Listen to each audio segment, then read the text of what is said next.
Bonjour à tous, bienvenue sur ce nouveau webinaire qui a lieu lors de la Semaine européenne pour l'emploi des personnes handicapées. Une série de 35 webinaires, on arrive sur le dernier jour aujourd'hui et on a le plaisir donc d'accueillir beaucoup d'intervenants, dont l'animateur donc Fabien Morena de l'association Trisomie 21 et qui va animer cette table ronde sur la formation inclusive. Et je te passe la main de suite, Fabien. Toutes et à tous. Alors, juste pour commencer, je vais me présenter. Effectivement, comme l'a dit Anthony, je m'appelle Fabien Morena, je suis éducateur spécialisé au sein de la plateforme ressources de l'association Trisomie 21 et je suis le référent de l'insertion professionnelle. Et du coup, dans le cadre de mon travail, j'accompagne à la fois des personnes vers l'insertion professionnelle et je suis en lien aussi avec l'ensemble des partenaires que vous aurez. Du coup, je les laisserai se présenter un tout petit peu avant. Alors, désolé pour les contretemps. On avait organisé l'année dernière une table ronde sur l'entreprise inclusive et la déficience intellectuelle et l'importance justement d'un système de coopération. Et pour ce faire, on s'était appuyé sur le projet professionnel de Théo Mrozievic, un jeune homme avec une trisomie 21 qui aujourd'hui est salarié au sein de l'association, de l'hôpital privé gériatrique Les Sources comme aide animateur. À l'heure actuelle, on peut faire aussi le constat que de nombreuses personnes avec une déficience intellectuelle ont déjà pu démontrer leur volonté, leurs compétences et convaincre des employeurs. On peut citer par exemple, et ils sont très nombreux, Madame Sophia Meael, qui est agent polyvalent de restauration à la ville de Nice, à l'école Les Orangers, Madame Sabina Bemba, équipière chez McDonald's à Nice, Monsieur Jordan Minglis, employé de libre-service à Monoprix Garibaldi, également à Nice. On a mesdames Vernier, Claire, Alicia Messissi, Marion Ruiz, qui sont toutes les trois vendeuses à H&M sur des magasins du département. Et pour en citer encore un autre, monsieur Tanguy Drevet, qui est agent de restauration à la mairie de la ville de Villefranche. Aujourd'hui, les personnes en situation de handicap, elles rencontrent encore des difficultés d'insertion professionnelle et c'est peut-être encore un peu plus accru pour les personnes avec une déficience intellectuelle et notamment pour les personnes avec une trisomie 21. Ces freins, finalement, en amont d'une embauche, ils peuvent être nombreux et ils peuvent se décliner par une méconnaissance, une peur du handicap. Ça peut parfois aussi être les représentations qui peuvent être erronées ou les préjugés que les personnes peuvent avoir sur ce type de handicap et sur les compétences des personnes. Ça peut être la peur aussi tout simplement de mal accompagner les personnes et la peur de mal faire. Ça peut être aussi les difficultés à imaginer des adaptations qui peuvent être nécessaires. Enfin, finalement, les personnes, comme n'importe quel salarié, une fois embauchées, elles peuvent avoir aussi le désir et l'envie de développer de nouvelles compétences, d'imaginer de changer de voie professionnelle. Et c'est justement cet accès à la formation professionnelle qui est un levier essentiel pour faire vivre cette volonté et permettre une réelle égalité des chances telle qu'elle est souhaitée par la loi. Cette même formation, elle peut également être un support pour les personnes en rupture de parcours et celles sans emploi, pour développer des compétences, les valoriser et faciliter l'accès ou le retour à l'emploi. Alors que la loi de 2005, elle vise à promouvoir une société inclusive, elle tend à l'accès pour tout un chacun au droit commun, comme tente de le mettre en relief aussi cette semaine sur l'accès à l'emploi pour le handicap. On s'aperçoit que les formations qui sont actuellement proposées aux personnes en situation de handicap, elles sont encore trop souvent organisées par le milieu spécialisé, entre pairs, et par les associations de personnes en situation de handicap. Et du coup, de manière à accompagner les personnes dans leur choix, et du coup à pouvoir permettre aussi leur autodétermination et le choix de manière éclairée dans leur parcours, on a été amené à réfléchir au sein de la plateforme ressources Trisomie 21 sur ce sujet et on a sollicité l'ensemble de ces partenaires qui vont se présenter juste après cette introduction pour justement réfléchir à ces questionnements. De nombreuses mesures ont déjà émaillé les politiques publiques pour permettre aux personnes en situation de handicap d'accéder à ces droits. Et la région, elle s'est au fil des années beaucoup mobilisée concernant cette dimension. C'est le cas aussi de beaucoup de partenaires et vous verrez dans les retours, que ce soit au niveau des formateurs, au niveau des différents partenaires, que de nombreuses choses ont déjà été réfléchies.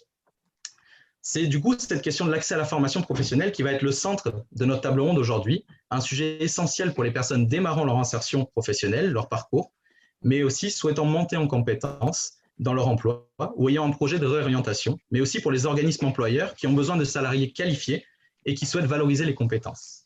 Finalement, la question qu'on se pose un petit peu aujourd'hui, c'est comment réfléchir à un projet innovant qui permette aux personnes en situation de handicap de multiplier leur chemin dans le monde professionnel.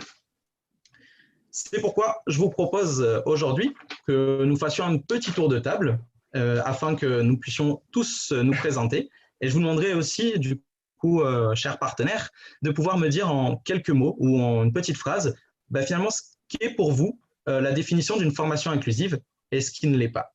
Et juste avant, je voulais préciser, Anthony vous a envoyé un petit message, vous n'hésitez pas dans le Q&R qui est en bas de votre écran à nous envoyer vos questions et on essaiera de prendre un temps en fin de table ronde pour essayer de vous répondre dans la mesure du possible. Voilà. Alors du coup, pour commencer, je vais vous proposer, Manuela, peut-être de vous présenter. J'allume mon micro. Bonjour, donc Manuela Béziot, je suis chargée de mission à la région sud Provence-Alpes-Côte d'Azur sur la formation professionnelle basée à Nice donc, et en charge de ce bassin. Pour répondre à ta question, une formation inclusive pour moi, c'est une formation qui doit être assez souple et agile, on va dire, pour s'adapter à toutes les situations vécues par les stagiaires, que ce soit d'ailleurs des situations de handicap, des ruptures de parcours, parfois des freins périphériques qui sont liés à la mobilité, à l'hébergement, à la santé. Et donc, nous, on en attend beaucoup. On attend donc aussi de nouvelles modalités, évidemment, de mise en place et de mise en œuvre pour permettre l'accès donc à ces formations, mais aussi par la suite de maintenir les personnes en fait en formation. Ça, c'est quand même important. Et puis finalement, d'aller jusqu'au bout avec elles et de les certifier. Sur ta question, qu'est-ce que ne serait pas une formation inclusive ? C'est lorsqu'elle n'est pas accessible, on va dire, à tout public, lorsqu'elle ne sait pas jongler avec des parcours individualisés, tout en maintenant en fait une dynamique de groupe quand même. Voilà, et lorsqu'elle ne travaille pas concrètement, je pense aussi avec un réseau de partenaires pour lever tous les freins rencontrés. Voilà, j'espère que je n'ai pas été assez trop longue. Non, c'était parfait, Manuela. Merci pour ces précisions et pour cette présentation. Je vais peut-être laisser la parole à Marie Mas, du coup, pour le OTH. Bonjour à toutes et à tous. Donc, en effet, moi, je suis Marie Mas, donc je suis responsable projet au sein de l'association OTH. Association OTH qui porte l'accord handicap du secteur donc sanitaire, social et médico-social associatif. Déjà, je voulais vous remercier de m'avoir invitée puisque cette thématique est vraiment un sujet qui nous tient à cœur. Et donc, pour répondre à votre question, qu'est-ce qu'une formation inclusive ? Je pense que ça va au-delà de la question du handicap. Une formation inclusive, pour moi, c'est vraiment de comprendre des besoins spécifiques d'apprentissage. C'est aujourd'hui, quand on accompagne un apprenant, de comprendre ses besoins d'apprentissage et de pouvoir trouver des solutions nouvelles pour l'accompagner dans cet apprentissage. En fait, en réfléchissant à cette question, il y a 3 mots qui me sont venus à l'esprit. Le premier, c'est la sécurisation. Je pense que l'objectif d'une formation inclusive, c'est vraiment de sécuriser un parcours, c'est accompagner une personne vers l'emploi ou dans le maintien de son emploi. Et éviter donc les ruptures. Le deuxième mot qui m'est venu à l'esprit, c'est la pluridisciplinarité, puisque je pense qu'on ne peut pas mettre en place une formation inclusive sans être un collectif autour de ça. Il n'y a pas qu'un formateur et un apprenant, c'est vraiment toute une équipe derrière qui est là pour accompagner le projet et le parcours. Et puis enfin, l'innovation, parce qu'en fait, je pense que la formation inclusive, c'est l'innovation en continu. Il faut toujours se réinventer, sortir du cadre, avoir un esprit ouvert. Et comme Manuela le disait, c'est qu'aujourd'hui, il faut vraiment pouvoir rendre accessible, s'adapter. Et voilà, donc pour ce petit mot d'introduction, en espérant n'avoir pas été trop longue également. Merci beaucoup, Marie. Peut-être Christophe Bertrand, si on peut vous laisser la parole pour vous présenter. Oui, bien sûr. Christophe Bertrand, donc de la GFI PACA Corse. Donc merci de m'avoir aussi invité à cette belle table ronde sur ce sujet de la formation inclusive. Pour répondre à la question, une formation inclusive, alors c'est vrai que c'est difficile de passer derrière Marie et Manuela qui ont déjà, me semble-t-il, dit beaucoup de choses très justes et intéressantes. Mais finalement, voilà, si je pouvais y rajouter quelque chose, ça serait que, effectivement, c'est même au-delà du handicap, c'est d'accompagner les différences de chacun comme étant une source de richesse pour tous. Une formation où il y a une pédagogie à l'intérieur de laquelle la différence de chaque personne devient finalement une nouvelle norme. Et pour moi, ce qui ne l'est pas, donc, c'est plutôt quand on essaie de faire rentrer au forceps, justement, dans un moule unique, dans une norme, l'ensemble des apprenants. Donc, cela nécessite effectivement de l'innovation, de l'agilité, de l'échange de pratiques, de la remise en question assez permanente. Mais je crois aussi que c'est toute la richesse de ces métiers aussi, où on essaie de transmettre, d'accompagner et d'appuyer, de la pédagogie pour que, effectivement, chacun puisse devenir le plus autonome possible. Merci, merci Christophe. Je vais peut-être donner la parole à Christopher qui du coup intervient en tant que mairie métropole Nice-Côte d'Azur. Peut-être je vous laisse vous présenter Christopher. Bonjour à tous. Je travaille aux ressources humaines de la métropole Nice-Côte d'Azur et nous sommes mutualisés avec la métropole, avec la ville de Nice et le CCAS de Nice. Et je suis responsable d'un service d'un pôle handicap et nous pilotons donc la politique handicap des ressources humaines avec le soutien donc du FIP. La question était définir ce qu'est une formation inclusive. Pour moi, une formation non discriminante, accessible à tous, sans adaptation individuelle. Voilà, c'est limite, ça pourrait être un rêve au quotidien. Je vous laisse la parole.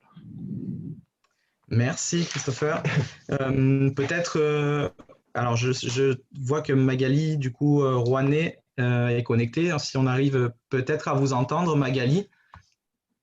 Ah, bon, alors je pense qu'elle a des petits problèmes de connexion. Olivier, peut-être au niveau du Cap Emploi, si vous voulez peut-être vous présenter.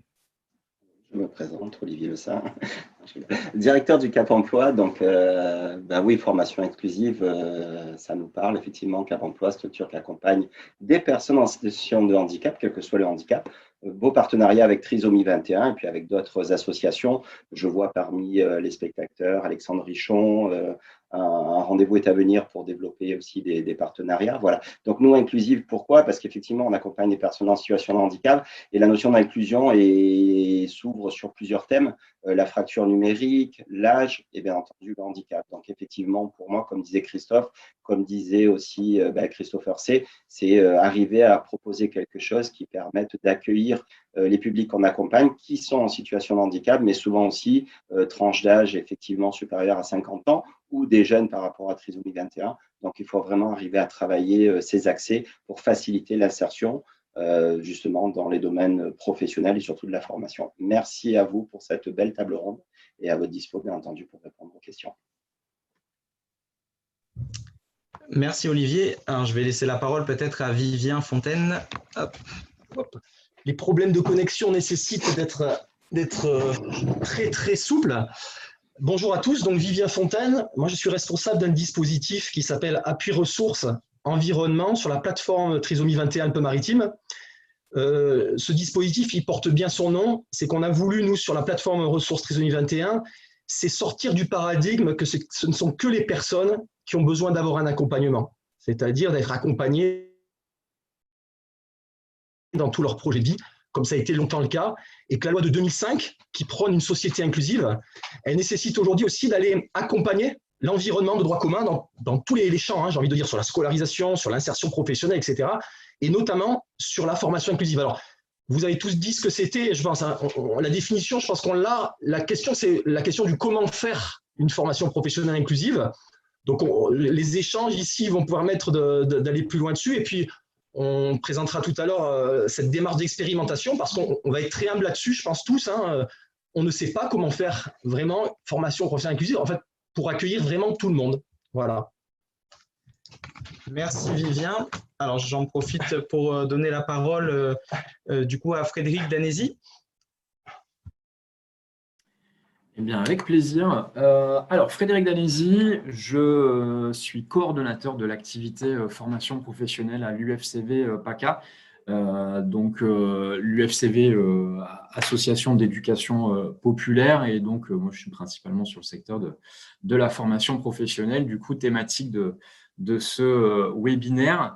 Du coup, alors difficile de compléter, de rajouter des choses après tout ce que mes collègues ont pu dire avant moi, mais effectivement pleinement en accord sur le principe que une formation inclusive fait des singularités, je dirais la nouvelle norme, et effectivement essaye de mettre en avant les diversités, qu'elles soient sociales, culturelles ou tout autre, et d'essayer effectivement de faire des besoins et attentes différentes quelque chose de commun. Voilà, et je pense qu'on est sur ce genre de choses. Du coup, ce qui ne serait pas, c'est tout simplement se dire que, comme a pu le dire mes prédécesseurs, qu'au contraire, on efface les singularités et on se met tous dans la norme.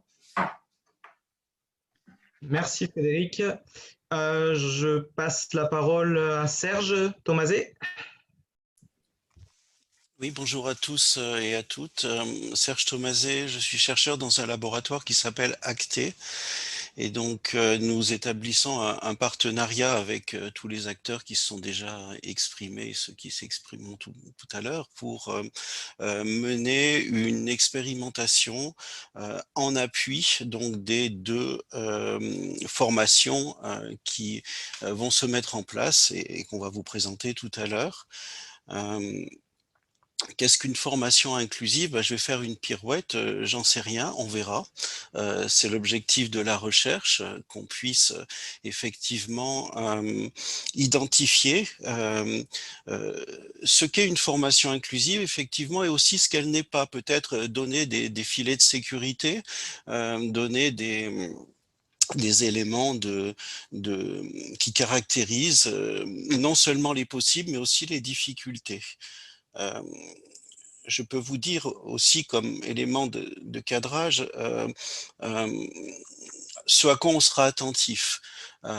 Pour nous, la formation inclusive, elle ne sera pas qu'une formation centrée sur les personnes avec handicap. Elle ne sera pas une formation moins-disante. Il faut que ce soit une formation qui soit une formation de valeur pour tout le monde. Et bien au-delà du handicap. Ça a été dit tout à l'heure, c'est-à-dire qu'on sera attentif effectivement à ce que chacun des participants à ces formations se reconnaisse et se retrouve dans cette formation. Quand je dis on sera attentif, c'est-à-dire que c'est là où on va porter notre attention, puisque vous l'avez compris, notre recherche vient s'informer, comprendre à partir de situations tests qu'on va mener. Dernier point, au-delà de l'expérimentation, ça a été dit tout à l'heure, on essaiera de voir aussi dans ces formations inclusives des critères d'efficacité, mais aussi d'efficience et d'utilisabilité, au sens où si on veut faire un label, si on veut exporter ces savoir-faire pour professionnaliser de nouveaux dispositifs, on ne peut pas rester dans une situation exceptionnelle, quasi militante, on va dire. Il faut qu'on arrive à passer à quelque chose qui soit professionnel et transposable dans les conditions réelles de la formation professionnelle telle qu'elle se met en place en milieu ordinaire. Voilà. Ok, merci Serge. Bon, vous allez vite en besogne, vous avez déjà répondu à pas mal de questions, mais du coup, on va essayer justement de pouvoir passer sur quelque chose d'un petit peu plus dynamique aussi. Justement, je vais essayer peut-être de vous poser quelques questions pour qu'on puisse essayer de réfléchir ensemble, qu'on puisse essayer de réagir sur ces questions de formation. Je voulais juste, avant de commencer, excuser encore une fois Magali Rouanet de l'hôpital privé Les Sources, qui du coup a beaucoup de dimension à gérer en ce moment avec la crise sanitaire et qui s'excuse de ne pas pouvoir prendre le temps de se connecter. Et aussi Jean-Michel Bachellery de JMB Formation, qui est un des partenaires formateurs pour cette expérimentation, qui malheureusement ne pourra pas être présent sur cette table ronde. On va essayer, on a discuté un petit peu avec eux aussi, de porter un petit peu leurs paroles dans ces échanges pour faire vivre aussi les messages qu'ils avaient à faire passer. Du coup, peut-être en commençant par vous, Christopher, sur cette réalité de terrain, quel serait pour vous un petit peu l'intérêt d'aller vers le droit commun dans le domaine de la formation pour une entreprise et pour un employeur? Alors, des intérêts, moi, j'en vois plusieurs. Tu m'as dit l'intérêt, moi, j'en vois plusieurs. J'en vois 3. Alors, l'intérêt pour l'agent, au centre, parce que la formation, bien, lui permet de dérouler sa carrière, son parcours professionnel comme tout le monde. Voilà, de ne pas être écarté. Et en plus, pour revenir sur donc cette formation, eh bien, de la faire en même temps et avec ses collègues. Ça, c'est super important. De ne pas faire une formation, on va dire, tellement spécifique, en fin de compte, elle se distingue des formations que ses collègues font dans un service. Là, je te parle de la pratique du terrain, hein, à la vie. D'accord, donc il y a vraiment une question de dynamique, c'est ça? Oui. Ensuite, deuxième intérêt, je le vois pour le manager. Il y a une formation inclusive de droit commun. En fin de compte, le manager, il ne se pose pas la question de savoir si la formation va être utile, si son contenu va être bien intégré par l'agent, est-ce qu'il va être adapté. Je pense à des formations hygiène-sécurité, on va dire la base, mais extrêmement importante. Là, le formateur, lorsque la formation a été pensée dès le début comme étant susceptible d'être comprise, intégrée par tout le monde, le manager eh bien, va savoir il n'y a pas de problème, mon agent fait la formation. Et enfin, je vois un intérêt financier, parce qu'aujourd'hui, eh bien, pour les employeurs, comme il n'y a pas de formation donc inclusive, il y a souvent des formations spécifiques, c'est celle qu'on a fait avec Trisomie 21 notamment, hein, spécifique pour les agents qui étaient porteurs de déficience intellectuelle dans nos effectifs. Eh bien, aujourd'hui, ces formations, on les paye 2 fois. Une pour les agents lambda et une pour les agents porteurs de handicap intellectuel. Donc, un triple intérêt d'aller vers l'inclusif. D'accord, super. Merci Christopher pour toutes ces réponses. Peut-être je vais demander à Vivien de se faire le porte-parole un petit peu de ce que Magali Rouanet de la Clinique des Sources voulait mettre en avant. Peut-être du coup de nous expliquer un petit peu ce qu'il en est de l'accès à la formation professionnelle pour leurs salariés. Théo Morzievic. Alors c'est délicat de prendre la place de Magali. Je vais juste le faire avec son accord, notamment au regard de sa participation à nos groupes on a un groupe de travail sur l'insertion professionnelle. D'ailleurs, Christopher y participe, Cap Emploi avec Anthony Turki participe et Magali. Alors, ce qui était intéressant quand on a eu des débats et des échanges pour voir où étaient les problèmes, les difficultés et peut-être les leviers à trouver, on s'est questionné, on s'est dit, mais la formation professionnelle, il y a des formations professionnelles pour les personnes en situation de handicap. Donc, pourquoi vouloir aller sur la question de la formation de droit commun? Alors, effectivement, il y a la question du droit, mais ce que soulignait Magali Rouanet, c'est que Théo Morzievic, qui est un salarié qui est en CDI comme aide animateur à l'hôpital privé gériatrique Les Sources, ils sont constamment à faire en sorte qu'ils soient dans la dynamique d'équipe, qu'ils soient complètement dans la même dynamique que les autres, et de faire partir plusieurs salariés aussi. La volonté, c'est de faire partir plusieurs salariés en formation. Et donc pour eux, c'est complètement opposé à la volonté qu'ils ont, justement, de développer des formations et de proposer à Théo Morzievic d'être dans ces dynamiques-là. Voilà, c'était ce que voulait relayer Magali, ce qu'elle nous a relayé aussi sur le groupe, et je pense que c'est vraiment important. Merci Vivien. Et je pense qu'il y a aussi, on parle beaucoup, justement, il faut mettre en avant aussi l'autodétermination des personnes qui ont le souhait de légitimer leur place, de faire valoir leurs compétences. Et justement, vraiment le point central, le point d'entrée de cet accès à la formation, c'est vraiment le désir des personnes. Et je pense que c'est quelque chose qu'il faut aussi beaucoup rappeler. Peut-être, vous avez donné un élément de réponse aussi, Christopher, parce qu'on parlait des avantages et des plus-values que vous voyez dans cette formation inclusive. Aujourd'hui, du coup, vous avez la possibilité en tant qu'employeur de choisir les organismes de formation. Est-ce que vous avez une lisibilité aujourd'hui pour choisir une formation qui soit adaptée et inclusive ou pas du tout? Non, je suis désolé, pas encore aujourd'hui. C'est l'un de nos projets sur lesquels on est en train de travailler, aussi bien avec le service formation qu'avec le CNFPT pour notre fonction publique territoriale. C'est un projet de longue haleine. C'est vrai qu'à chaque fois aujourd'hui, il a fallu adapter la formation lorsque ce n'était pas fait. Des formations d'intégration obligatoires pour être titularisées. Donc des agents porteurs de trisomie 21. Même une fois, c'est le cadre du service formation qui a fait elle-même, qui a accompagné elle-même donc l'agent donc pour que la formation soit bien intégrée.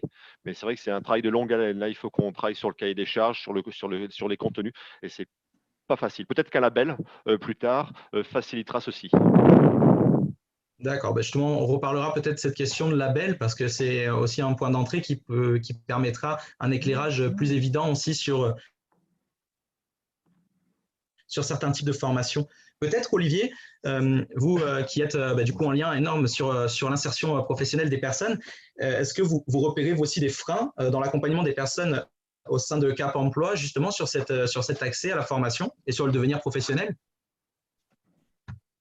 Alors effectivement, question très large parce que les freins, c'est vrai qu'ils peuvent être très larges. On parle de reconversion professionnelle, de travailler un nouveau projet. Donc effectivement, il peut y avoir des freins par rapport aux prestations sur lesquelles on peut positionner les gens, comme je disais tout à l'heure, du fait effectivement des compétences, du fait de l'âge. Et je rebondis effectivement sur ce qui a été dit par Christopher C. sur effectivement l'accessibilité. Quand je dis l'accessibilité, c'est en termes de prérequis et l'accessibilité effectivement en termes de contenu. On l'a vu avec effectivement avec vous, Trisomie 21, sur différentes situations. On a parlé de la clinique des sources, etc. Donc, c'est vrai qu'aujourd'hui, effectivement, les freins, ça peut être l'accessibilité en termes de financement, en termes de nombre de places à ce niveau-là. Et puis, bien entendu, en termes de contenu sur lesquels il va falloir retravailler, effectivement. On a cité un exemple par rapport à la clinique des sources, mais il peut y avoir d'autres situations, comme je le disais tout à l'heure en préambule. Nos publics sont souvent aussi en lien, effectivement, avec ce qu'on appelle la fracture numérique. Donc, ça veut dire aussi qu'il faut travailler en amont cette accessibilité pour donner les moyens à ce type de personnes de pouvoir suivre, d'autant plus avec la crise sanitaire qu'on rencontre maintenant depuis le mois de mars. Ça veut dire beaucoup de choses qui se font en distanciel. Donc, les freins sont de différents niveaux. Ça peut être des financements, même si on est très soutenu par la GFIP, par la région, par nos partenaires. Mais de notre côté, il y a des freins aussi liés au contenu sur lesquels il faut travailler en amont ou d'autres situations, il faut carrément essayer d'adapter. Seul petit point dont vous parliez, effectivement, la norme. Il y a une norme au niveau formation qui s'appelle Calliope. Donc, il y a des choses qui sont en cours d'être travaillées. Donc, ça aussi, c'est un point qu'il faudra effectivement revoir par la suite lors de cette table ronde. Okay. Merci Olivier. Finalement aussi un petit peu dans tout ce que vous avez pu exposer jusqu'alors, ça reprend un petit peu les notions clés que vous aviez mises en avant sur votre définition de la formation inclusive. C'est quelque chose autour du vivre ensemble, autour de quelque chose qui dépasse la notion aussi de handicap. Un projet plus que de la formation, c'est plus un projet encore sociétal pour créer une dynamique qui aille dans cet esprit d'inclusion. Et c'est plutôt chouette parce que dans tous vos retours de terrain et à votre place, vous relayez tous un petit peu aussi ces questions de dynamique. On voit que c'est une dimension très importante. Peut-être, Vivien, est-ce que vous pouvez nous exposer un tout petit peu ce projet d'expérimentation, puisqu'il est aussi porté par l'association Trisomie 21. Est-ce que vous pouvez nous en dire un petit peu plus sur ce projet d'expérimentation de formation inclusive? Alors oui, vous en dire un peu plus, je vais essayer, puisque ça va se lancer en janvier 2021, soutenu donc, et je remercie les acteurs qui sont autour de la table, la région, la GFIP, l'OETH, le FIP, c'est-à-dire qu'on a tous les partenaires de la formation professionnelle et du soutien à l'accès à la formation professionnelle. Donc ça a été génial. Encore une fois, on a beaucoup d'humilité puisqu'on ne sait pas vraiment où on va aller. C'est pour ça qu'on a souhaité faire une expérimentation de terrain. C'est-à-dire, en gros, on va lancer 2 formations. Une formation de CPGEPS avec l'UFCV et une formation de CQP serveur avec JMB Formation. Et au sein de ces formations, il y aura une mixité de public. Donc, des personnes avec une déficience intellectuelle, des personnes sans type avéré de handicap, parce que je pense qu'on a tous nos propres situations de handicap. Et là, qu'est-ce qu'on va faire? Serge en parlera beaucoup mieux que moi tout à l'heure, mais va faire une recherche-action, va mettre une caméra à l'intérieur et on va aller voir ce qui se passe et on va débattre et on va échanger. On va faire aussi toute une recherche de la littérature sur ce qui existe, parce qu'il y a beaucoup de choses qui existent déjà, pour essayer de mettre en relief les points clés, les points importants pour faire formation professionnelle inclusive. On a fait hier un webinaire organisé par Christophe Bertrand, la GFIP PACA Corse, sur l'accès à la formation, sur les outils, sur les adaptations à mettre en place. Moi, j'ai envie de dire que je pense que cette recherche-action et cette expérimentation, en fait, elle ne va pas nous servir à grand-chose. Je suis un peu provocateur. Hein. C'est en fait, je pense que les stagiaires, les formateurs, pardon, ils ont déjà tous les outils pédagogiques, didactiques, relationnels, ils les ont en eux. En revanche, c'est depuis des années, ces publics-là, ils ont été accompagnés par des spécialistes. Donc, on se remet nous-mêmes en question, hein, au sein, je pense, des associations du champ du handicap. On a dit qu'on était les experts et on a pris cette expertise-là qui est en fait celle des centres de formation. Donc, vous avez les centres de formation qui nous écoutent là, tous les arts, tout le bagage en vous. On va juste essayer avec cette expérimentation de faire ressortir peut-être des petites choses importantes à mettre en place pour mieux peut-être faire ressortir les besoins des personnes et la manière dont ils ont dans l'apprentissage. Donc, on va venir en soutien. Et je voudrais dire une dernière chose, voilà. On est, nous, le secteur médico-social, dans ce mouvement-là, d'aller soutenir, d'aller vous aider. Voilà. Et l'idée, effectivement, c'est de valoriser, alors, non pas les centres de formation, c'est comme valoriser une ville inclusive, comme si tout pouvait l'être aujourd'hui, mais que progressivement, petit à petit, les choses avancent. Et donc, c'est de valoriser les formations inclusives pour que, comme le disait Christopher Say, on puisse, par exemple, dans les catalogues CNFPT, identifier ces formations qui sont ouvertes et accueillantes pour tous. Et on est persuadé que ça va faire effet boule de neige, que ça va être des petits cailloux qui vont permettre de faire une jolie montagne par la suite. Merci Vivien. Du coup, peut-être, je vous pose la question, Manuela, du coup, vous représentez la région Sud-PACA. Est-ce que vous pouvez nous expliquer un petit peu la démarche de soutenir ce projet innovant? Comment, du coup, finalement, ce projet s'est organisé? Oui, bien sûr. Alors, au début, il s'est organisé par une première table ronde, une rencontre grâce à Trisomie 21 autour d'un projet, on va dire, de formation déjà incluant des personnes bénévoles et en situation de handicap.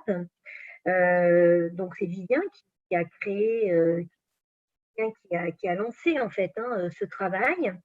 Et nous, de notre côté, la région, on avait déjà fait le constat que c'était très difficile, voire impossible de qualifier les personnes en situation de handicap, qu'elles soient reconnues d'ailleurs RQTH ou pas.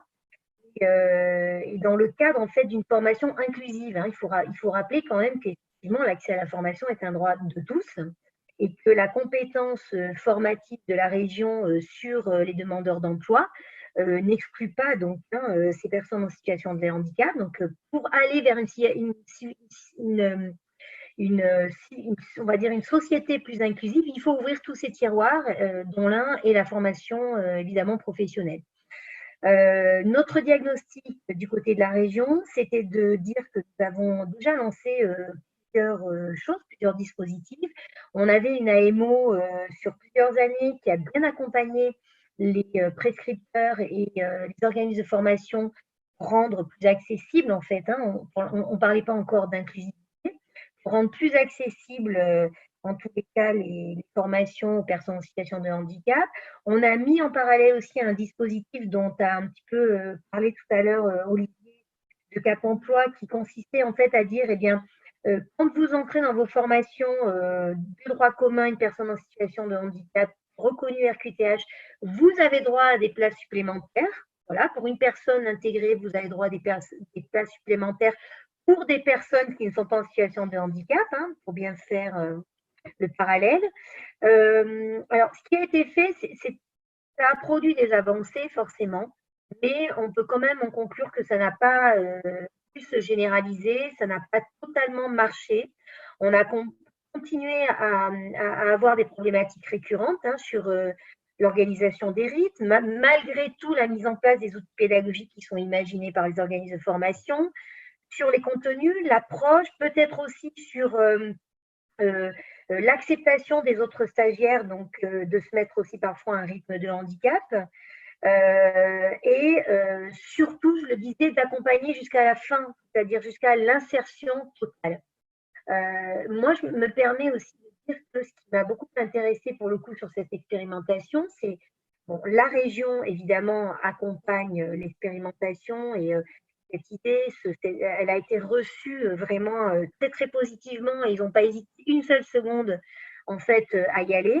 Mais ce qui est intéressant, c'est que partant de la trisomie ou partant de la déficience intellectuelle, ce qui est certainement la plus complexe en termes d'inclusivité, on va pouvoir travailler après sur des situations peut-être moins complexes pour le coup, de handicap qui ne sont pas forcément reconnus.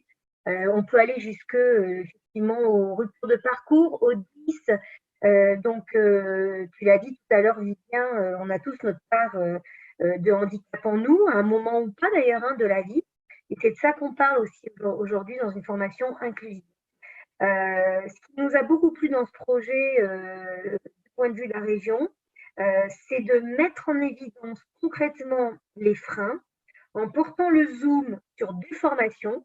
Une qui concerne l'animation, en mettant en fait en œuvre un CPGEPS animateur vie quotidienne, et d'autre côté un CQP serveur. Donc c'est le zoom sur deux formations qui vont être examinées par une recherche-action. Donc merci de nous avoir proposé cette recherche-action et de temps d'analyse approfondie. On va pouvoir en recueillir les ressentis, du coup, concrets, réels, et cette prise de recul de la part du laboratoire, enfin de la recherche qui va être mise en place par Acté, est importante pour nous. Voilà, donc en fait, c'est cette raison pour laquelle on n'a pas hésité une seule seconde. Et aussi, je crois, parce que l'association Trisomie 21 a réussi à mettre autour de la table partenaires. Et ça a été un point qui a été soulevé aussi lorsque nous avons défendu d'un point de vue financier en interne cette action, et avec mes autres collègues, puisque je ne suis pas toute seule, évidemment, à la région à travailler sur cette question. D'accord, mais merci en tout cas. Et c'est vrai qu'il y a une véritable compétence de la région pour travailler sur ces questions autour du handicap. Et du coup, effectivement, il y a déjà, enfin, vous avez souligné, c'est un travail aussi de longue haleine. C'est pas, voilà, l'insertion, l'accès à la formation, c'est quelque chose qui est réfléchi, alors que ce soit pour vous au niveau de la région, mais du coup par l'ensemble des partenaires. C'est des questionnements qui sont déjà assez longs et profonds, mais qui prennent beaucoup de temps à pouvoir évoluer. Et donc, du coup, on est en train d'essayer de mettre une pierre supplémentaire sur cet accès à la formation. Et c'est ça qui est vraiment très motivant et très chouette dans ce projet aussi. Peut-être, Marie, est-ce que vous voulez nous préciser peut-être un petit peu les raisons aussi pour lesquelles le OTH a souhaité également soutenir ce projet, et quel est l'intérêt que vous y voyez et que vous y voyez aussi pour le OTH? Oui, d'abord, j'ai pris connaissance moi, de ce projet suite à une rencontre donc, avec Vivien. Donc, je remercie Vivien de m'avoir présenté ce projet, puisque immédiatement, en fait, moi, j'ai été séduite. Et mes administrateurs et mon équipe a été complètement convaincue aussi. On est vraiment dans une proposition de réponse à nos orientations. C'est-à-dire que l'accord handicap OETH aujourd'hui a pour mission de favoriser l'emploi des personnes en situation de handicap donc auprès de notre secteur. Et à travers ce projet, l'idée, c'est à la fois de permettre l'accès à nos métiers, puisque sans la formation, l'accès peut être mission impossible, et aussi surtout favoriser l'employabilité, donc le maintien des personnes. Donc ça, c'est la première chose, on va dire. La première chose, c'est de répondre déjà à nos missions de façon générale. Donc ça, c'est déjà le bon premier point. Mais alors, le deuxième, c'est vraiment le côté innovant et agile, en fait. C'est vrai, comme on parle de recherche-action, en fait, l'idée, c'est de travailler et d'avancer avec vous, en fait. Et comme on l'a entendu déjà jusqu'à maintenant, c'est que c'est un travail d'équipe, il y a différents partenaires, des centres de formation, les personnes concernées, des employeurs, et l'idée, c'est d'avancer tous ensemble et de voir vraiment ce qui marche, ce qui fonctionne. Donc, c'est à la fois ce côté innovant, ce côté agile, et en plus, je me dis que ça va pas être utile que à des formateurs pour revoir et prendre en considération leur méthodologie, leur pédagogie, mais ça peut être aussi utile après, en fait. Ça peut être utile après pour des employeurs, pour des managers, pour savoir comment accompagner les personnes, mais toute personne, comme on l'a dit, il n'y a pas que les personnes en situation de handicap, ça va au-delà du handicap. Et puis, le dernier point que j'y ai vu et qui se conforte de plus en plus, c'est qu'en fait, nous, on est financeurs et on travaille en proximité aussi avec d'autres centres de formation, donc des centres de formation partenaires dans le secteur donc, de l'intervention sociale ou du sanitaire. Et on voit qu'ils ont envie de faire, ils ont envie de progresser, mais ils n'ont pas toujours les outils, les moyens, ils ne savent pas comment gérer les ressources autour de cette question-là, comment pouvoir fournir proposer des parcours complètement individualisés et d'avoir le temps et les ressources. Et je suis persuadée que ce projet permettra vraiment de capitaliser et de pouvoir essaimer et de rassurer d'autres professionnels, d'autres formateurs du secteur. Voilà. Parfait, merci. Je pense qu'effectivement, quelque chose qui est important aussi à travers tout ce que vous dites, c'est qu'on est tous plein de compétences dans notre domaine, mais on est aussi, voilà, on sait qu'on ne sait pas. Et du coup, c'est plutôt chouette d'avoir cette humilité-là aussi, de se dire, on a besoin de se réunir à plusieurs pour réfléchir, pour mettre en place voilà, des actions innovantes, comme vous l'avez tous souligné. Et justement, la force d'être un groupe, d'être pluridisciplinaire, c'est ça qui va faire naître aussi sûrement des actions qui pourront être innovantes et qui pourront justement satisfaire des besoins essentiels pour les personnes que l'on accompagne. Peut-être, Christophe, je vous laisse la parole pour l'AGFIP. Du coup, qu'est-ce que l'AGFIP finalement attend de cette expérimentation? Juste peut-être aussi de rappeler que je vous parlais aussi un petit peu au nom de Patrick Allemand du FIP, en tant que convention AGFIP-FIP, qui lui n'a pas pu être présent sur cette table ronde. Effectivement, oui, Thierry Allemand, donc le directeur territorial du FIP sur la région PACA-Corse, qui n'a pas pu être là et qui effectivement s'est joint aussi à ce projet et est un des financeurs. Donc, oui, effectivement, moi je me rappelle que suite au coup de cœur, il y a presque 2 ans de ça, avec Vivien, on avait commencé déjà à échanger autour de ce beau projet. Et au fil des échanges, finalement, ce n'est pas trop notre prérogative, nous, de financer de la formation, forcément au niveau de la GFIP. On peut être un acteur, on peut être en complément. Donc, j'avais lui et Vivien en disant qu'à mon sens, la région était vraiment l'interlocuteur de prédilection, et d'autant que nous avons aussi une convention région AGFIP pour avancer sur ces sujets. Et on s'était rencontré avec Manuela à l'espace Georges François il y a une grosse année de ça. Et derrière, voilà, ça avait suivi son chemin. Il y a eu un gros travail entre Trisomie 21 et la région pour voir comment vous avez pu adosser ce projet, et aussi avec les organismes de formation. Et effectivement, dans un second temps, on est revenu à la table quand on nous a demandé si on souhaitait, d'une part, continuer à être partenaire et attentif à ce qui allait se passer, mais aussi éventuellement d'en financer un bout. Et c'est vrai que là, dans le cadre de l'innovation, on a pu, avec le FIP, effectivement, venir se joindre à vous, ainsi qu'avec Marie de l'OTH.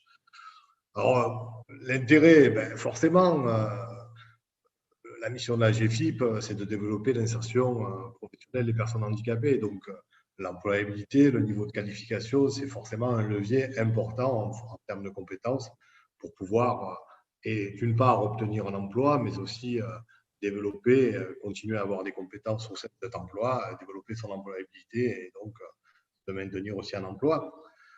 Il y a un premier constat que je partage et que il est bon de rappeler, c'est que pratiquement 60% des personnes en situation de handicap ont un faible niveau de qualification ou pas de qualification, contre 45% des demandeurs d'emploi classiques. Aussi, il est bon de rappeler qu'il y a une obligation à partir de 2021 au niveau de la qualité, avec le de répondre à un certain nombre d'indicateurs de qualité dont le handicap fait partie intégrante. Et sur l'indicateur 26, ça parlera peut-être à certaines personnes qui aujourd'hui nous écoutent. Donc c'est vrai qu'en même temps aussi, il y a une opportunité légale à faire en sorte d'avancer sur le champ de l'accessibilité au niveau de l'appareil de formation. Et nous, à notre niveau, au niveau de la GFIP, et c'est là aussi où il y a tout cet intérêt de cette expérimentation, on a développé un nouveau service.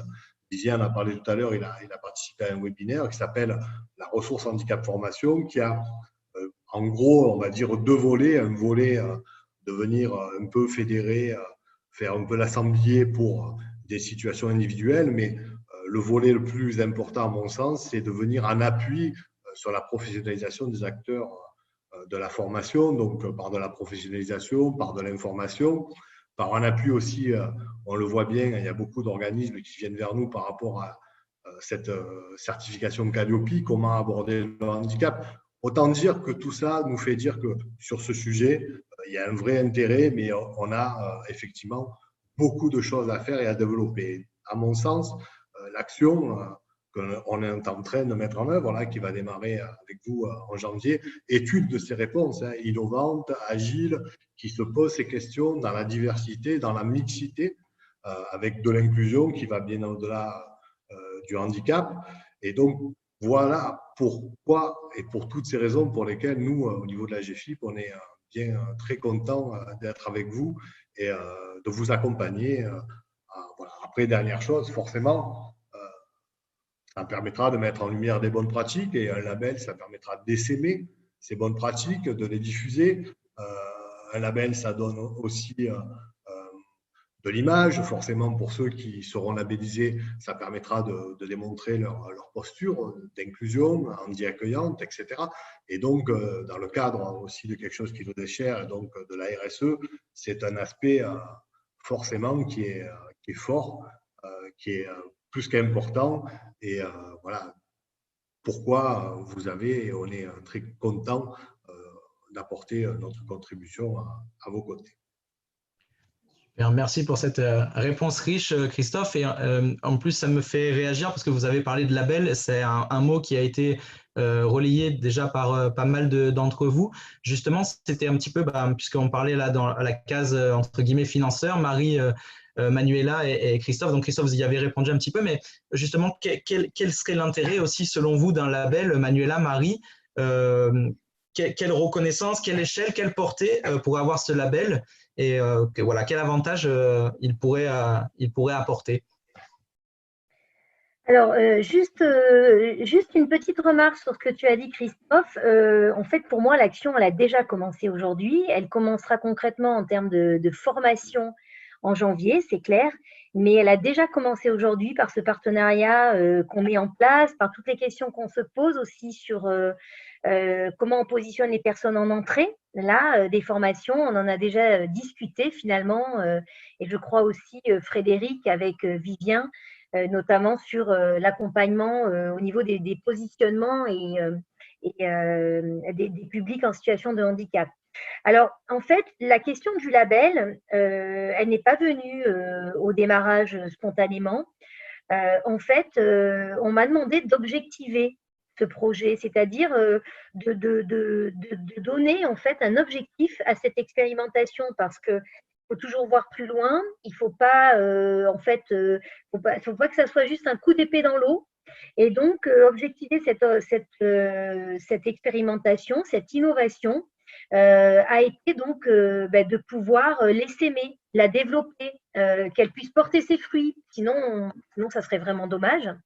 Et d'ailleurs, ça rejoint tout à l'heure ce qui a été dit aussi sur Calliope et peut-être le CNFPC, c'est-à-dire voir un petit peu plus loin dans les différentes strates en fait formatives. Et donc, du coup, on s'est dit que naîtrait certainement de cette expérimentation une sorte de charte ou de label de référence ou de process. On ne sait pas encore vraiment comment ça va s'appeler finalement. Mais l'idée, c'est effectivement de porter fort quelque chose qui puisse être essaimé et voir aller plus loin. La deuxième approche, on va dire, de ce label, qui me semble particulièrement intéressant pour ma part, qu'on n'a pas forcément formulé de cette manière-là aussi du côté de la région, c'est que le mode opératoire qu'on utilise aujourd'hui avec cette expérimentation et c'est à la recherche d'innovation, c'est aussi partir du terrain pour bâtir une politique publique innovante. Et c'est dans la gestion des marchés, de notre côté, avec nos collègues des services des marchés, notamment Léa Baduel qui s'occupe de ce volet, c'est comment on achète des prestations qui sont aussi plus inclusives. Donc, porter un label régional, donc notamment sur peut-être des formations inclusives, nous permettra d'intégrer dans nos cahiers des charges des attentes des organismes de formation qui répondront. Voilà. Donc, en fait, il y a ce côté territorial sur lequel, en fait, on recherche une innovation et qui permet de bâtir une véritable politique publique à long terme pour une collectivité comme la nôtre. D'accord, merci Manuela. Peut-être est-ce que Marie, vous vouliez préciser peut-être ou rajouter quelque chose sur cette dimension d'un label et du coup les différents terrains sur lesquels Manuela aussi a pu s'exprimer.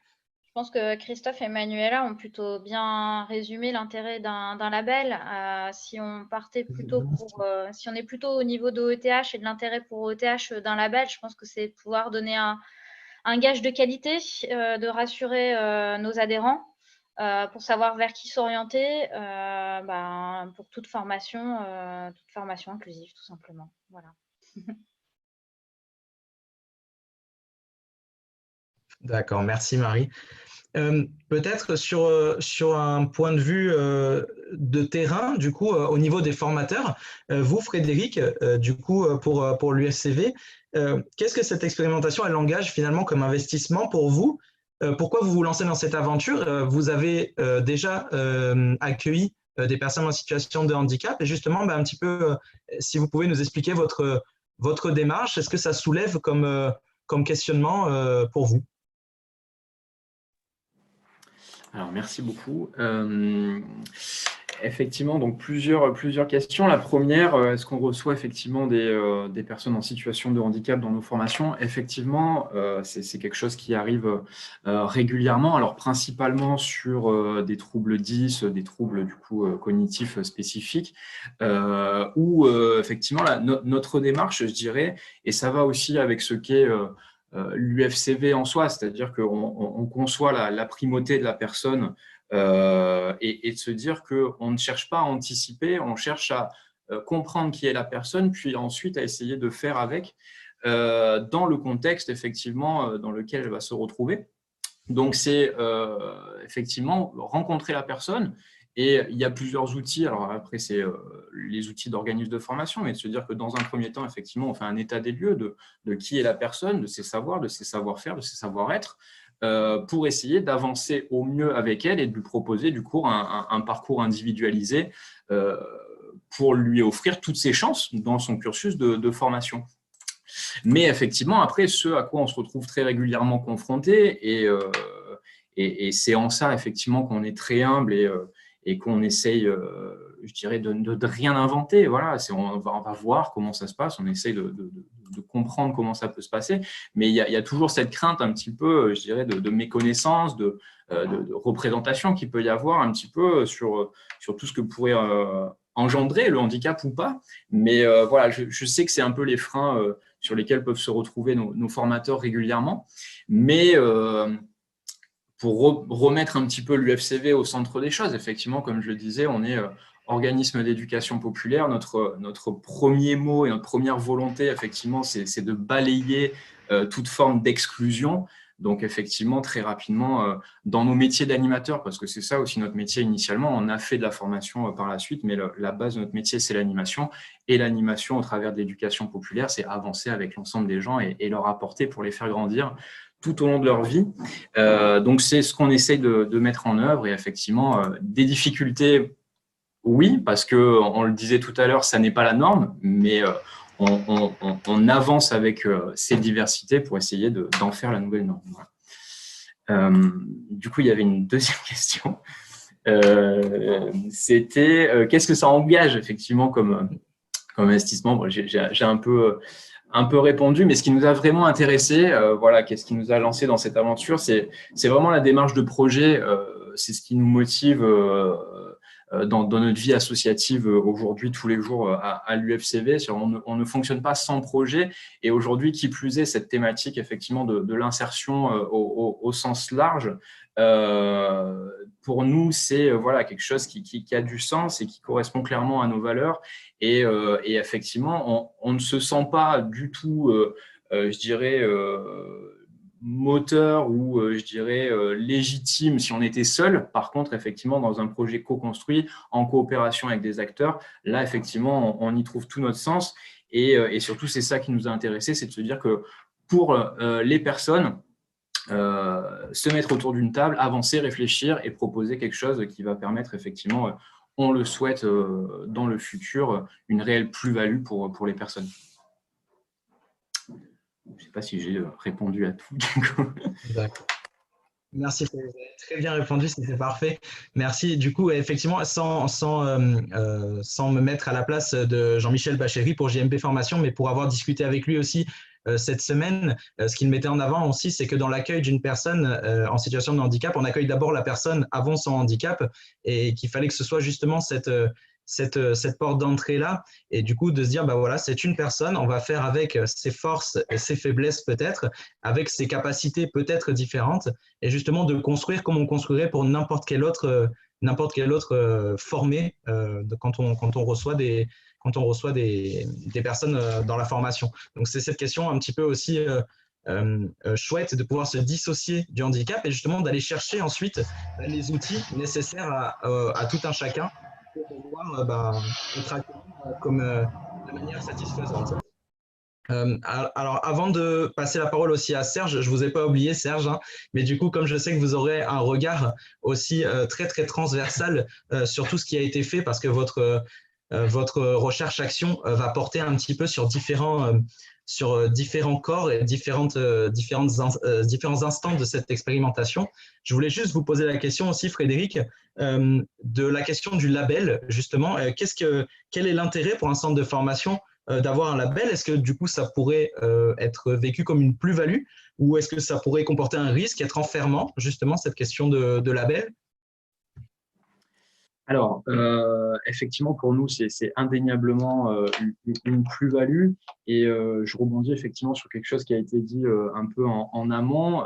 Les organismes de formation vont être confrontés, et d'ailleurs devaient être confrontés directement au 1er janvier 2021 avec les conditions sanitaires. Ça a été décalé au 1er janvier 2022, mais par rapport au référentiel qualité Calliope, c'est-à-dire effectivement pour bénéficier de financement public, les organismes de formation doivent obligatoirement au 1er janvier 2022 avoir ce nouveau référentiel qualité et dans le critère 6, alors j'ai plus l'indicateur exactement en tête, mais en somme effectivement on parle bien d'être en capacité d'informer, d'accompagner les publics en situation de handicap.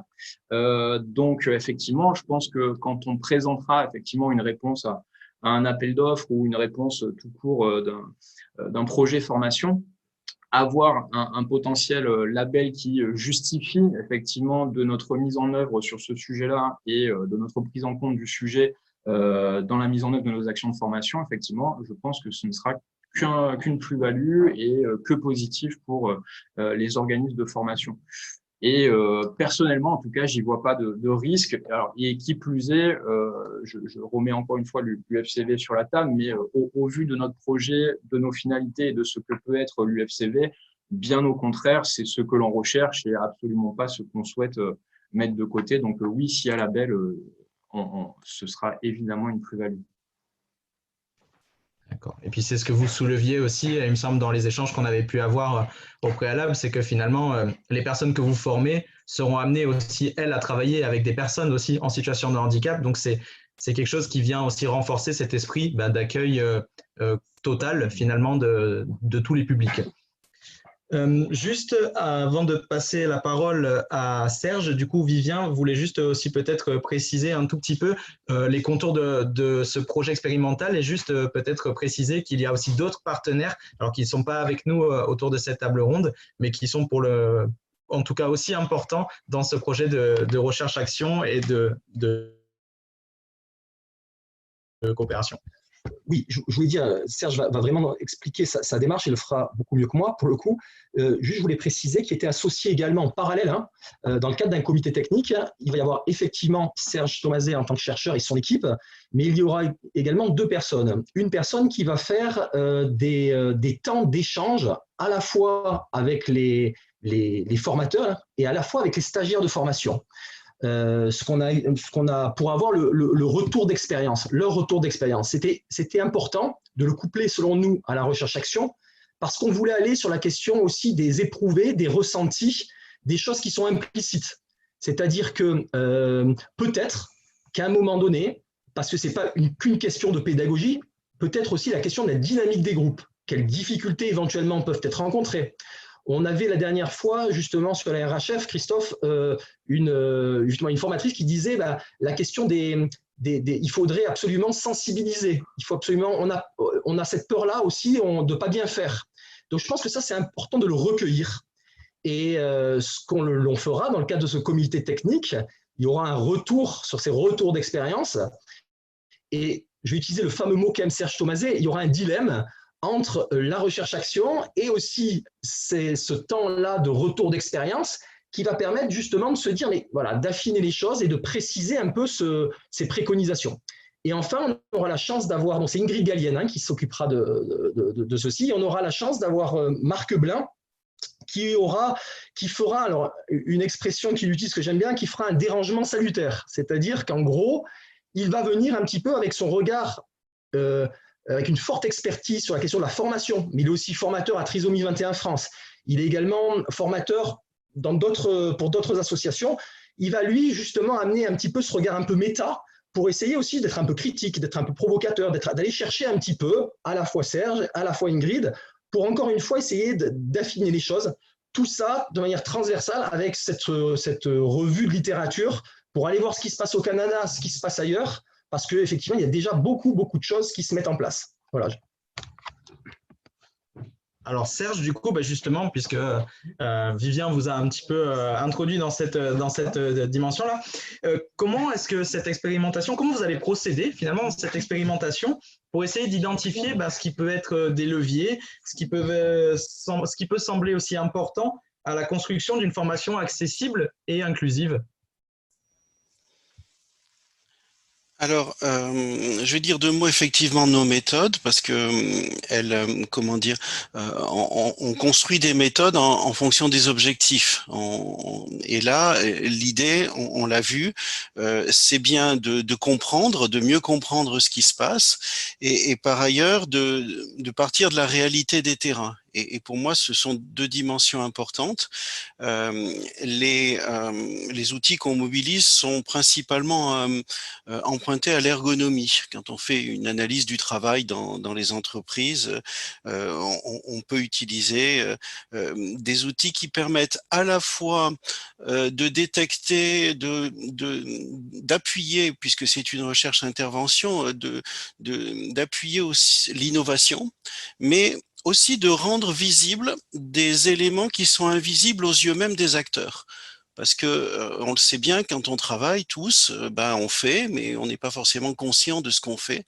C'est pour ça que Vivien disait tout à l'heure que c'est important d'aller filmer, d'aller voir le réel de l'activité et pas simplement ce que l'on croit faire quand on en reparle après que les cours sont finis ou que le travail est terminé.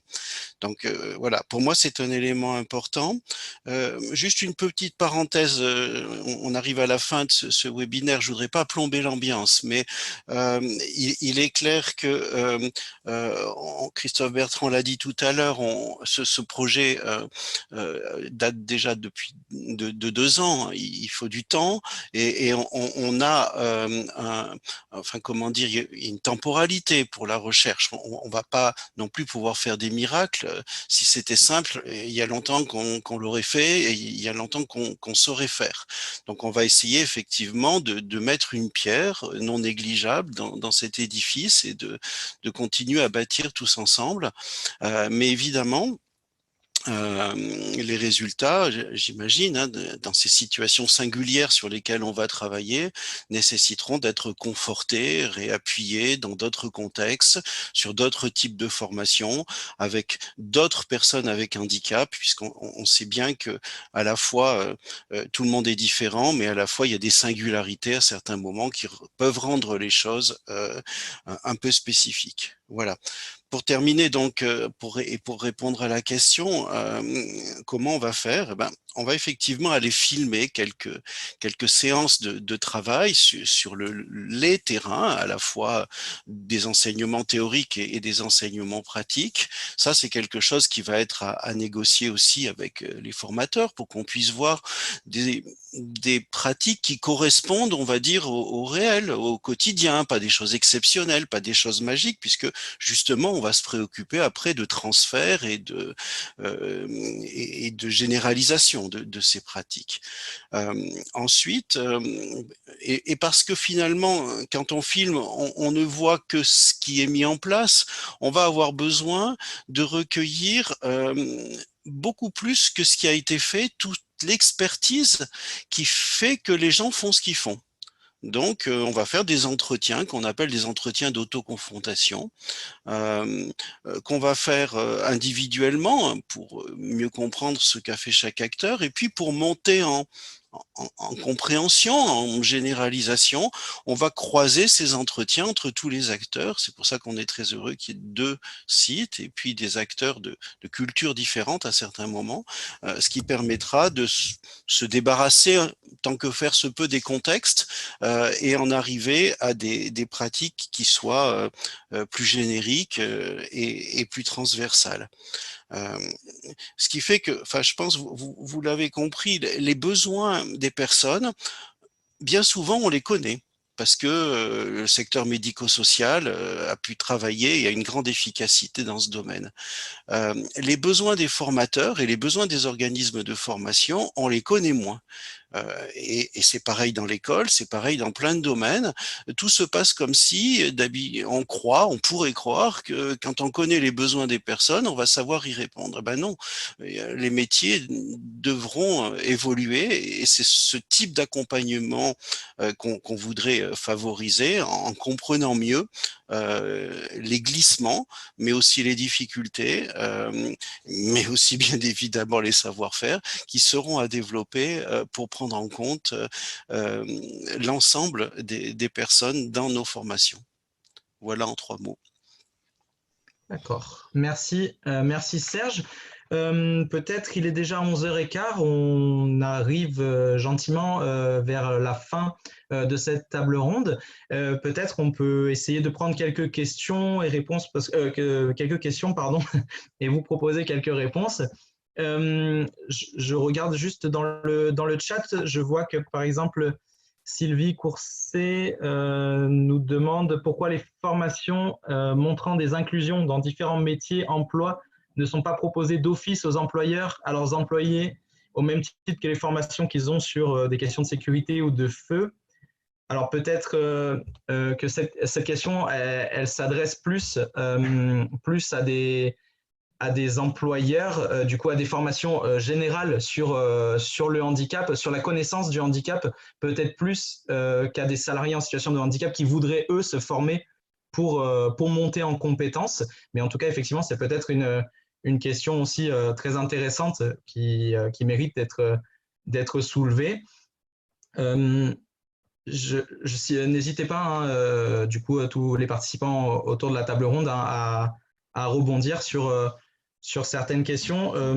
On a Séverine Tostin qui nous dit qu'ils sont actuellement, elle est personnellement salariée d'un CRP et qu'ils sont en train de développer un service d'accompagnement mobile à la formation au sein des établissements de droit commun.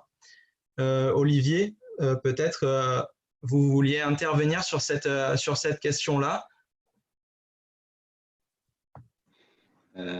Oui, à quel titre? Je ne vois pas trop la question. Ah, non, pardon, non. Ah bon? Je suis désolé, c'est moi. Alors du coup, j'ai mal vu j'ai des infos qui apparaissent dans le chat et donc du coup, je pensais que vous vouliez prendre la parole là-dessus. Non, je suis désolé. Ça marche, pardon. On a aussi du coup un retour comme quoi il y a un gros travail à faire pour sensibiliser les professionnels des organismes de formation type AFPA, Greta, pour faire sortir les formateurs des représentations, mais en apportant l'expertise de l'équipe pluridisciplinaire afin de donner des éléments d'aménagement ainsi que des sensibilisations précises sur chaque personne accompagnée afin d'individualiser au mieux le parcours. Ouais, peut-être Vivien, si tu veux réagir. À ce titre-là, sur cette question-là, le webinaire d'hier, qui a été organisé par Christophe Bertrand, pour but, tu pourras peut-être en dire plus que moi, mais pour le coup, a permis justement à différents partenaires de parler justement des adaptations à mettre en place pour des personnes avec des troubles du spectre autistique, avec des personnes qui ont des troubles d'apprentissage, notamment sur la déficience intellectuelle et sur d'autres types de handicap. Donc, ça a été enregistré, donc ça a été passionnant et avec beaucoup d'éléments. Ça peut être intéressant s'il y a des organismes de formation qui nous suivent, de prendre contact avec Christophe Bertrand qui vous reliera, qui vous transmettra le lien, ou par Andy Job qui vous transmettra le lien vers ce webinaire-là. Voilà. Après, je pense que nous, associations du secteur, on est aussi à disposition des centres de formation pour venir les sensibiliser, leur parler du handicap et essayer de les aider aussi au mieux. On doit être ressource, on se doit d'être ressource en tout cas pour ces organismes de formation.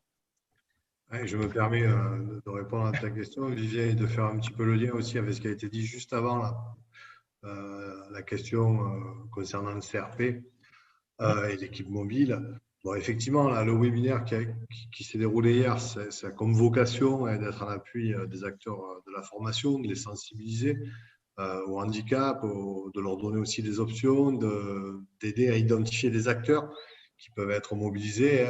On a un certain nombre de prestations qui sont mobilisables en formation pour venir rendre accessibles les contenus pédagogiques ou venir en appui technique pour les formateurs, mais aussi pour les personnes. Donc, on a un certain nombre d'outils. Et effectivement, il y a eu un nouveau décret de loi, mais je pense que ça fait écho à ça.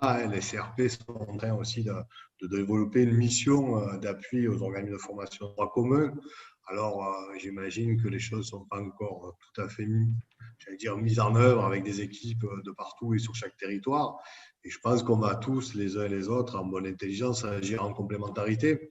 Et donc, je sais que ces prochaines semaines, ces prochains mois, on va se rapprocher aussi de nos collègues des CRP pour voir comment on peut venir, nous, avec nos outils, et voir comment, en complémentarité, on va pouvoir justement appuyer, professionnaliser ces acteurs de la formation qui, oui, je pense que c'est un gros paradigme, c'est de passer d'une modalité pédagogique, en gros, à d'autres modalités inclusives. Et c'est un vrai challenge pour chacun et pour tous. Alors je dis un petit mot et je me fais un peu l'avocat aussi du diable. C'est aussi qu'on est dans des systèmes les uns et les autres. Quand on répond à des marchés, il y a des contraintes qui sont financières et qu'il faut rentrer aussi dans des enjeux financiers. Et donc voilà, aussi apporter l'aspect très qualitatif, être en capacité d'avoir du temps, de déployer des compétences, etc. À mon sens, c'est un coût, à mon sens, c'est un investissement. Et je crois aussi qu'il faut garder ça aussi en tête et qu'il faut que chacun, on puisse, quand on est financeur, venir de la meilleure des manières accompagner ces marchés et ces acteurs. Parce que le monde de la formation aussi est en souffrance par rapport à cet aspect-là. Voilà. Peut-être que quelques collègues qui sont là peuvent aussi en témoigner. Donc, il y a aussi ces injonctions un peu paradoxales auxquelles les uns et les autres, il faut qu'on essaye de répondre au mieux. C'est un vrai challenge et c'est d'autant plus intéressant d'accompagner tout ce mouvement et de voir que les CRP, la GFIP, l'ODH, le FIP, plein de structures associatives comme Trisomie 21, la région, voilà, on est tous engagés sur ces sujets. Il faut qu'on y aille collectif, qu'on joue chacun en complément et dans notre rôle, mais dans un monde qui bouge. Ce qui veut dire aussi que certainement, on aura les uns et les autres à ajuster nos réponses. Oui, et moi, si je peux juste dire un mot de la question sur mieux sensibiliser et peut-être s'attaquer aux représentations dans divers centres ou porter parfois, en tous les cas, de mauvaises représentations sur le monde du handicap et les modalités, les difficultés qu'il faudrait mettre en œuvre pour pouvoir leur permettre cet accès.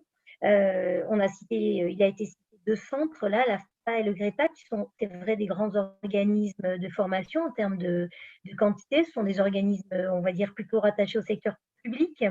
Mais il faut aussi prendre en compte tous les organismes du privé qui, pour le coup, sont plutôt pensent avoir réussi quand ils ont fait du quantitatif.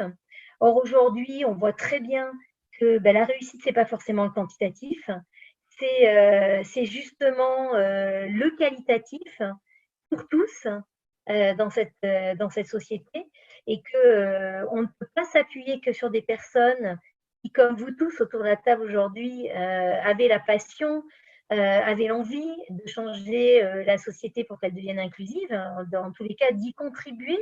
On verra combien de temps ça mettra. On ne peut plus, en fait, ne s'appuyer que sur ces personnes qui ont l'envie.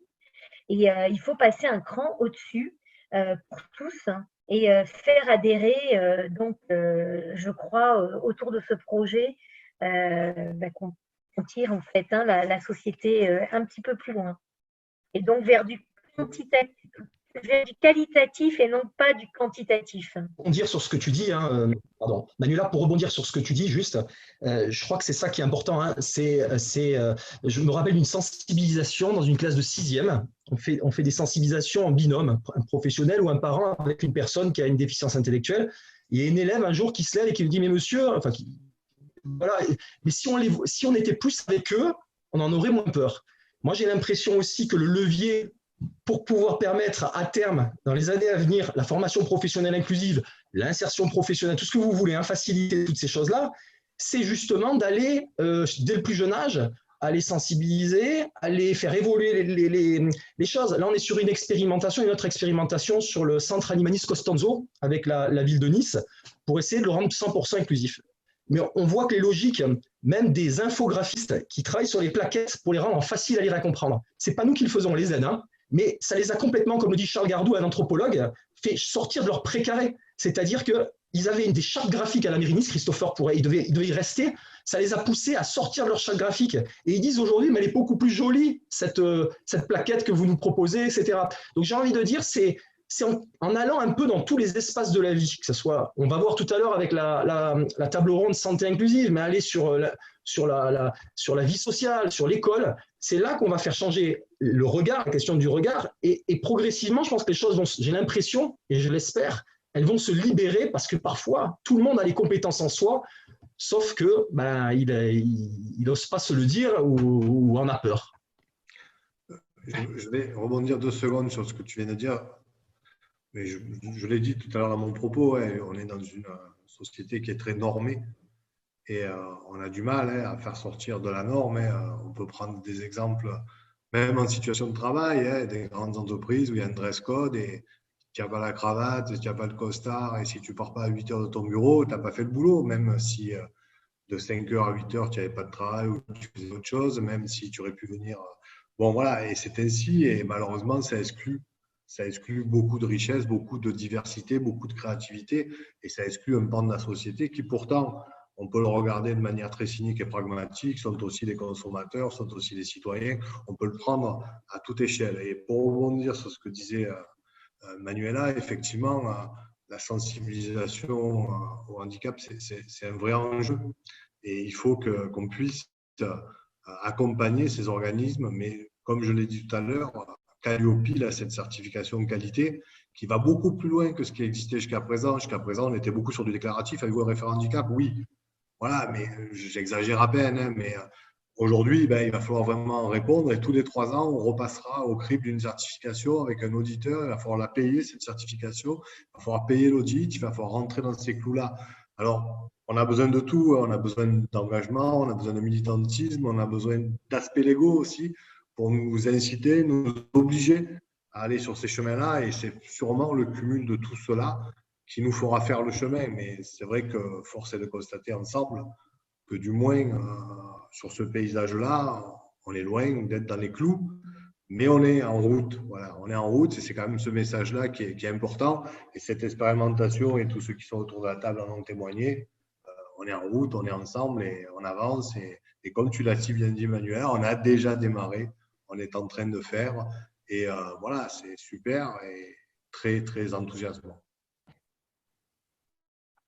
Chouette, effectivement, je suis complètement d'accord avec vous et justement ces questions de sensibilisation aussi permettent non seulement d'ouvrir les consciences, d'ouvrir le champ des possibles et du coup de rappeler aussi justement même si c'est porté sur un type de handicap de toujours, de ne jamais en tout cas perdre d'esprit la singularité de la personne puisque voilà, toutes les personnes avec une déficience ne se ressemblent pas, toutes les personnes avec une trisomie ne se ressemblent pas et voilà de porter vraiment attention à ça et en même temps juste de pouvoir rappeler aussi que tous les efforts qui peuvent être fournis dans la création d'une pédagogie différente, dans la création d'outils différents. Finalement, s'ils sont accessibles à des personnes avec une déficience intellectuelle, ils seront encore plus faciles à comprendre pour le tout un chacun. Donc finalement, c'est des efforts qui sont pérennes et qui du coup permettent à chacun de pouvoir s'en saisir. Et c'est aussi la force peut-être de ce travail et de se mettre au travail sur ces questions-là. Il est 11h24.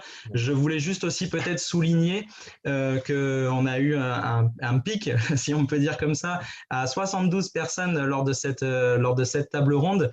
C'est très très chouette. On vous remercie énormément d'être venus aussi nombreux sur ce moment de partage et de communication.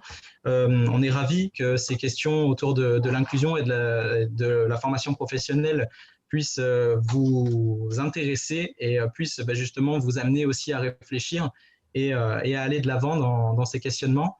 Je remercie l'ensemble des participants de cette table ronde pour leur patience, pour le temps qu'ils ont mis aussi à la préparer et pour leur disponibilité et pour leur participation à ce projet.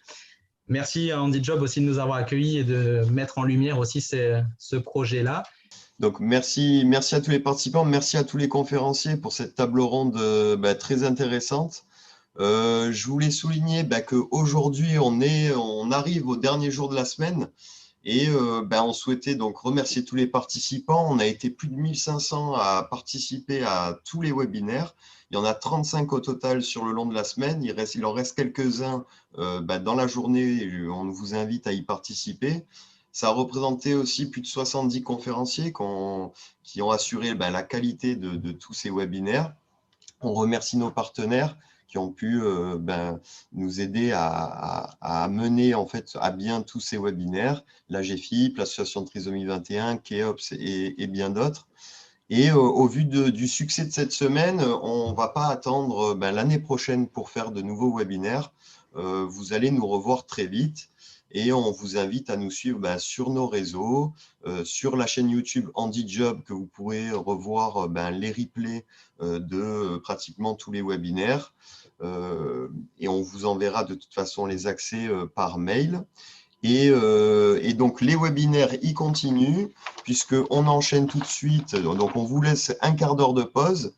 Et on va à 11h45, on peut se retrouver pour la table ronde sur la santé inclusive. Et je vous dis donc du coup à très vite.